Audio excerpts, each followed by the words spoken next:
захирсан хангуулгын баян малчны багийн одоо малчин зэндийн шүүхтэй гэлдэж байдаг юм байна. За манай сумын бэлчээр шиглэлтэй одоо усны менежмент энэ гизэлгай удаад сум маань бас нэг баг хэсэг болж ингээд зохион байгуулагдаж ажиллаад 3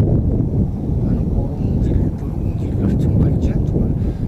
Ер нь одоо малчид манай хангуул багийн баян малчны багуудад энэ жил бас багийн хурдлаараа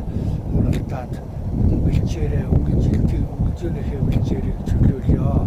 гэж бүх одоо өөрийнхөө айлууд тасаа баг дараа цуглаж хурдлаа хийгээд ингээд энэ 2017 онд одоо хангуул багийнхаа ужиг за тэгээ бүх багийн 30 гаруй суурийн 30 мянган мал одоо зуны отор бүх үйлчөөгөө чөлөөлж ингэж одоо цуцсан. Тэгээд цусгатаа бол одоо нэг 30 гаруй километраас цаашаа нэг 90 километрийн алсад одоо өглөө цас их ордог мал бас одоо их байдгүй тийм царам жалгын нутгуудаараа цусаад ингээд 3 сарын хугацаа 5 сарын 20-наас 8 сарын 27-8 хүртэл за 3 сар гаруй 100 тоног ингээд дотор нүдлийгээд ингээд одоо намаржаандаа үржүүлэх хамаад намаржаандаараа явуулаа. Тэгснэ хүчинчгээр үсний модулоор дүүгээр зунаа бас гандуу байсан ч гэсэн 7 сарын 10-аас бороод газар бас засаж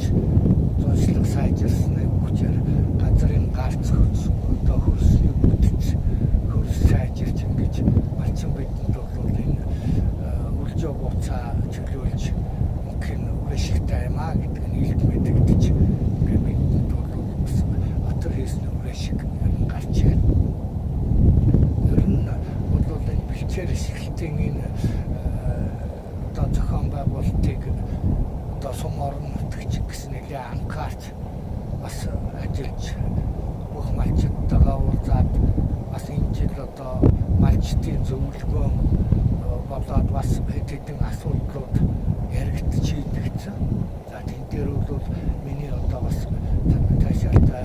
сэтгэл нэгж байгаа малчтаас ер нь бол одоо малынхаа тоог одоо багасгая. Нутаг орондоо зохицсон үйлдвэрлэлийг ашигшим хариуцлага малаа олчлоод мадлаа. За тиймийн тулд бол одоо 2017 оны эцэст тоологдсон малынхаа одоо нэг 8%. За тэн дотор 90% малынхаа нэг 20% бол эдийн засгийн эргэлтэнд оруулж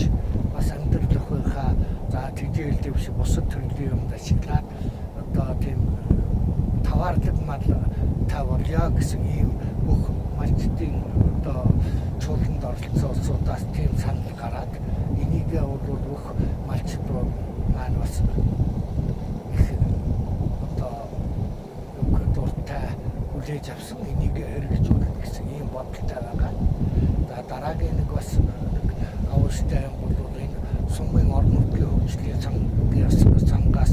эдэн төгрөг гаргаж бас нэг ногоон хичээл 6 га тариалаад сумдаа бас нэг тийм фонттай болъё гэсэн ийм санаачлал гарснаар одоо бас нэг 6 га газар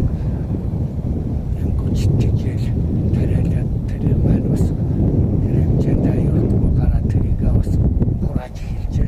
гэнэчлэнгээ бас нэг бэлчээр шиглэлтэй талаар сум орон нутгаас малчдын өөрснийх нь бас сэтгэл одоо урайлгаар бол нааштай ажлууд хийж байгаа. Ер нь бол цаашид ингээд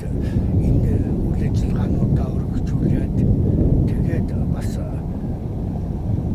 орон нутгаа одоо үйлчээ хугацаа чөлөөлөд ингээд эртхэн шиг одоо гараад гэх юм бол